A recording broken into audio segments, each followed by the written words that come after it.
আচ্ছা কমছে আল্লাহ বড় না মানুষ বড়? ধরো গাদা, তুই কার হাতে কার জোড়া দেশ? কুড়ায় আল্লাহ আর কুড়ায় মানুষ। যেটা কবার কইছে ওইটা কন।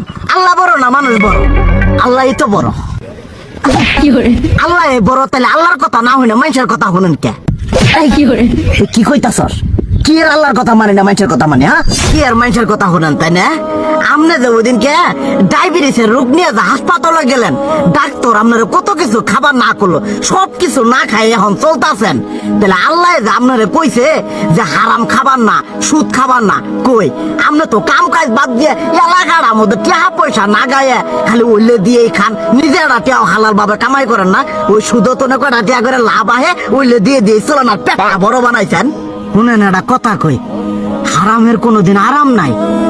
হালাল পথে রুজি রোজগার করেন, প্রয়োজনে এড়া বেলা কম খায়েন, তাও শরীর পিণ্ডও ভালো থাকবো, কোনো রোগ বেদও হবো না, আরামও পাবেন, আল্লাহও খুশি থাকবো।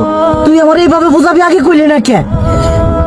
আসলে এই বিষয়টা তো আমি কখনো মাথায় এইভাবে নিইনি যে আমাদের কখনো ডাক্তার নিষেধ করলে ঠিকই আমরা নিষেধ মানি, কিন্তু উপর আলাদা কত কিছু নিষেধ করে দিয়ে সেটা মানি না। আর এই যে হারাম পথে টিয়া পয়সা কামাই করতেছেন, শরীরের মধ্যে দুনিয়া রোগ বেত হয়েছে, দেখা যাইতেছে যা টিয়া হারাম পথে কামাই করতেছেন তার তো বেশি টিয়া মনে করেন জ্বলেই যাইতেছে গা বেশি। আজকের পর থেকে আমি আর এই হারাম সুদ খামো না, আমি হালাল পথে চলবো, হালাল টাকা পয়সা ইনকাম করবো। এতে করে যদি একবেলা কমও খাইতে হয় তবুও খামো, তবু আমি আর এই হারাম পথে চলবো না। আচ্ছা ঠিক আছে।